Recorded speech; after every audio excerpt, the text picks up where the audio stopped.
হলদিবাড়ির golden girl অভাবকে জয় করে জেলার সেরা 3 বছরের মেয়ে মিঠি।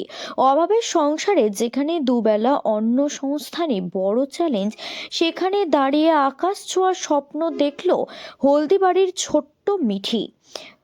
দারিদ্র্যের দেওয়াল টপকে জেদ আর একাগ্রতাকে সঙ্গী করে 42তম জেলা বার্ষিক ক্রীড়া প্রতিযোগিতায় চ্যাম্পিয়ন হয়ে তাক লাগিয়ে দিল সে। সোমবার কোচবিহারের প্রাণনাথ হাই স্কুল মাঠে আয়োজিত খেলা স্তরের প্রতিযোগিতায় মেখলিগঞ্জ মহকুমা প্রতিনিধিত্ব করে চতুর্থ শ্রেণীর ছাত্রী মিঠি রায় গ বিভাগে ফুটবল ছোড়া ইভেন্ট 8.85 মিটার দূরে বল ছুঁড়ে সবাইকে পেছনে ফেলে পুরস্কার ছিনিয়ে নিল সে। হলদিবাড়ি পৌরসভা 3 নম্বর ওয়ার্ডে অরিন্দম কলোনির এক সাধারণ দিনমজুরের পরিবারের জন্ম মিঠির।